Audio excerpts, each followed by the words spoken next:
सदा स्मृति स्वरूप आत्मा बनने की, सदा सेकंड में परिवर्तन शक्ति द्वारा स्व परिवर्तन कर श्रेष्ठ आत्मा बनने की, सदा सहज योगी अनुभव कर अनुभवी आत्मा बनने की, सदा पाप समानपन समीप आने की, सदा उमंग उत्साह में रहने की अव्यक्त बाप दादा की हम आत्माओं के लिए आज की अव्यक्त मुरली से शिक्षाएं। ज्ञान मार्ग में बिना मेहनत के उड़ती कला का अनुभव करने के लिए वरदाता परमात्मा समझ देते हैं कि बाप के स्नेही बनो तो अविनाशी स्नेही का वरदान प्राप्त कर लेंगे। ये अविनाशी स्नेही अविनाशी लिफ्ट बन उड़ती कला का अनुभव कराएगा, लेकिन साथ साथ ये भी स्पष्ट करते हैं कि स्नेह में किसी भी तरह का अलबेलापन नहीं होना चाहिए, क्योंकि अलबेले होने से अर्थात स्नेह की कमी होने से स्नेह के सागर परमात्मा से करंट नहीं मिलती है। ऐसे में स्नेह की लिफ्ट काम नहीं करती है।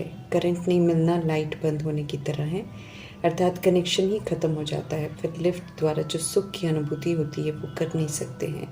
ऐसे ही जब परमात्मा प्रति स्नेह में कमी आ जाती है तो उनसे मिलने वाली स्नेह की लिफ्ट जो मेहनत से मुक्त कर सब सहज बना देती है वो मिलती नहीं है और मेहनत करनी पड़ती है। फिर उड़ती कला का अनुभव नहीं कर पाते हैं। इसलिए स्नेह के सागर परमात्मा समझ देते हैं कि अविनाशी अर्थात सदा के स्नेही बनो, कभी भी स्नेह कम न हो, ये अटेंशन रखो। विपरीत परिस्थितियों और ऑपोजिशन के वायुमंडल में रहते हुए भी सत्य मार्ग पर तीव्र गति की उड़ान भरते रहने के लिए कल्याणकारी परमात्मा हम आत्मा को शुभ संकल्प और दिव्य बुद्धि की गिफ्ट यंत्र के रूप में यूज़ करने की समझ देते हैं, जिससे अवस्था ऊंची हो जाएगी, परमात्मा से कनेक्टेड रहेगी, समस्याओं का, परिस्थितियों का, देहधारियों द्वारा ऑपोजिशन का, विघ्नों का प्रभाव नीचे रह जाएगा। उसके रिटर्न में परमात्मा से मिली स्वच्छ निर्विकारी दिव्य बुद्धि से सभी प्रति शुभ संकल्प करने से कहीं भी रुकेंगे नहीं, प्रभाव में नहीं आएंगे, बल्कि सहज ही तीव्र गति की उड़ान से आगे बढ़ते रहेंगे। मीठे परमात्मा समझ देते हैं कि यंत्र का प्रयोग करो और उड़ान भरते रहो। परमात्मा पालना और परिवर्तन शक्ति हम आत्माओं के जीवन को सहज योगी जीवन बना देती है। अव्यक्त बाप दादा चेक करते हैं कि कहाँ तक हम आत्माएं भी शिक्षाओं को अमल में लाकर उसका लाभ ले रहे हैं। इसलिए हर बच्चे के मस्तक पर विशेष श्रेष्ठ भाग्य की 3 लकीरें देख रहे हैं, जो परमात्मा पालना से, बेहद की ऊंची से ऊंची पढ़ाई से और श्रेष्ठ मत प्राप्त होने से बनती है। समझ देते हैं कि लौकिक या अलौकिक जीवन हो, दोनों में पालना, पढ़ाई और मत मिलती है, जिसे हर आत्मा अपना वर्तमान और भविष्य बनाती है। परंतु ध्यान खिंचवाने के लिए पूछ रहे हैं कि क्या हम आत्माओं को एहसास है कि हमें किसकी पालना मिल रही है। संगम युग में मीठे परमात्मा का बनकर हर सेकंड परमात्मा पालना में पलने का सौभाग्य प्राप्त करते हैं। ऊंचे से ऊंचे परमात्मा की पालना भी अति श्रेष्ठ है और बहुत थोड़ी सी आत्मा इस भाग्य का पात्र बनती हैं। एहसास दिला रहे हैं कि 5000 वर्ष के कल्प में बहुत थोड़ा सा समय ही है जब हमें परमात्मा पालना मिलती है, बाकी तो आधा कल्प दैवी पालना और द्वापर युग से परमात्मा के मिलने तक मानव पालना मिलती है। समझ देते हैं श्रेष्ठ पालना तो संगम युग में परमात्मा से मिलती है और ये पालना भी अब नहीं ली तो फिर कभी नहीं ले सकते हैं। कुछ पूछ रहे हैं परमात्मा की क्या ऐसे श्रेष्ठ भाग्य की श्रेष्ठ लकीर हम सदा अपने मस्तक में चमकते हुए अनुभव करते हैं। अनुभव भी तब होगा जब बाकी हम परमात्मा के संगम के संसार में रहते हुए उनकी पालना में रहे होंगे, उनकी पालना में पल रहे होंगे।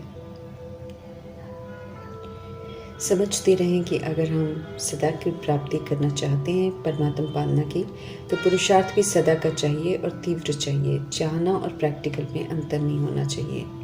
समझते रहें परमात्मा की चाहना और सोचना तो हमारी तरफ से बहुत है, लेकिन उसकी स्मृति में निरंतर नहीं रहते हैं, बल्कि चाहना को स्मृति में कम रखते हैं। समझा रहे हैं कि यहाँ तो स्मृति स्वरूप बनना है, सोचना स्वरूप बनने से कुछ नहीं होगा। मीठे परमात्मा कह रहे हैं कि एक बात भी सदा स्मृति में रखो कि अमृत वेले आपको बाप का प्यार उठाता है तो दिन की शुरुआत ही कितनी श्रेष्ठ है। स्वयं बाप मिलन मनाने के लिए बुलाते हैं, रूह रिहान करते हैं, शक्तियाँ भरते हैं। बाप के रूप में परमात्मा तो बहुत प्यार से उठाते हैं, परंतु हम आत्माओं से पूछते हैं कि क्या हम मोहब्बत से उठते हैं या मजबूरी से उठते हैं। स्नेह के सागर परमात्मा मीठे प्यारे बच्चे कहकर श्रेष्ठ शुरुआत करते हैं दिन की, तो जो उतने ही प्यार से उठकर मिलन मनाते हैं तो उनका दिन का मध्य और अंत भी अति श्रेष्ठ ही होता है। एहसास दिला रहे हैं कि कितना पालना का भाग्य हम आत्माओं को अभी प्राप्त है। इसलिए पूछ रहे हैं कि क्या हम सहज मिलने वाली इतनी पालना का लाभ भी ले रहे हैं कि नहीं। अगर ले रहे हैं तो उसका प्रैक्टिकल स्वरूप सहज योगी जीवन होना चाहिए। तो मीठे परमात्मा पूछ रहे हैं कि क्या ऐसा है, क्योंकि उन्हें हम आत्माओं से प्यार है और वे न देखना चाहते हैं, न सुनना चाहते हैं कि हमें कोई मुश्किल अनुभव हो। इसलिए उन्होंने मुश्किलों को सहज बनाया है। पूछ रहे हैं कि क्या ऐसी पालना में पलकर हमारा जीवन सदा सहज है, क्या सदा ही पुरुषार्थ की गति तीव्र है, क्योंकि उनके अनुसार पुरुषार्थ में कभी भी कमी नहीं आनी चाहिए, कोई मुश्किल नहीं होनी चाहिए। अगर मुश्किल आती है तो मीठे परमात्मा समझ देते हैं कि हम स्वयं ही उसके जिम्मेवार हैं, क्योंकि सोच तो लेते हैं लेकिन स्मृति स्वरूप के संस्कार कभी इमोज रखते हैं तो कभी हम उसे भूल जाते हैं। स्मृति स्वरूप रहने से समर्थ स्वरूप बन सकते हैं, सोचने से समर्थ नहीं बनते हैं। भूलते हैं तो आदत से मजबूर हो जाते हैं, लेकिन परमात्मा पालना मिलने से मजबूत होना चाहिए, न कि मजबूर। समझ देते हैं कि हम आत्माओं की ओरिजिनल आदत भूलने की है ही नहीं।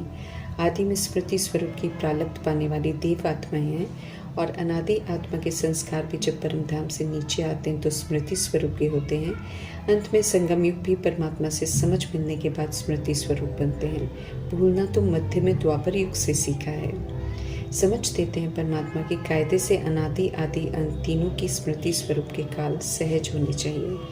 ध्यान खिंचवा रहे हैं कि सोचने में तो सोचते हैं कि मैं आत्मा हूँ, लेकिन आत्मा की स्मृति स्वरूप में रहते हुए उसी प्रमाण चलना, बोलना, देखना नहीं करते हैं तो अंतर पड़ जाता है। समझ दे रहे हैं कि सदा ये स्मृति में रखो कि हम परमात्मा पालना की अधिकारी आत्माएं हैं।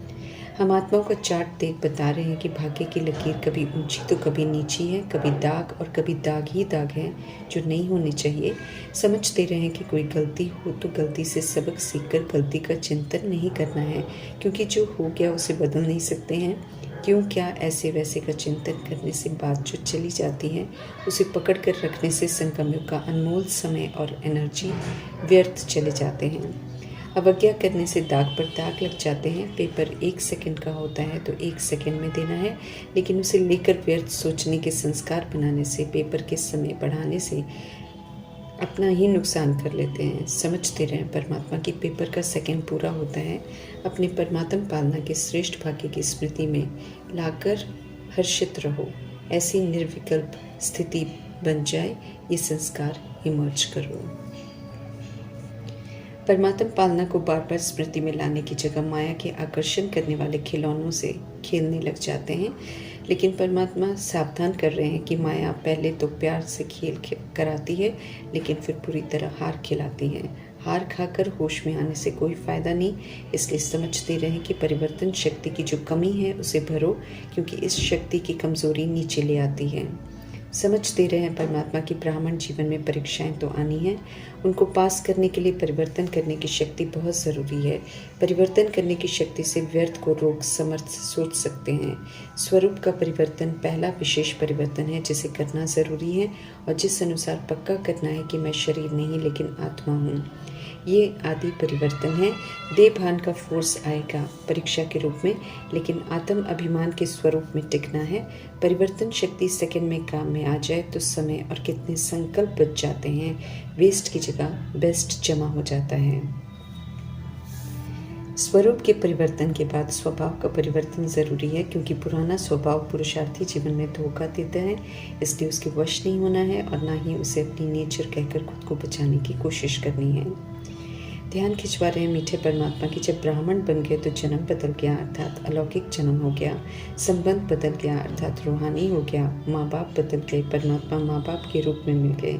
परिवार बदल गया, अर्थात ईश्वरीय हो गया। तो हमारा स्वभाव भी बदल जाना चाहिए। परमात्मा का फरमान है कि 3 कमजोरियों का परिवर्तन करो, एक स्वरूप का, दूसरा स्वभाव का, तीसरा संकल्प का। सेकंड में व्यर्थ को समर्थ में परिवर्तन करो, क्योंकि संगम युग का एक एक सेकंड वर्षों के समान है। इसलिए अलबेले नहीं बनो। कदम में जब कदम है तो कदम जब व्यर्थ जाता है तो कितना गवा बैठते हैं, इसका भी हिसाब रखो।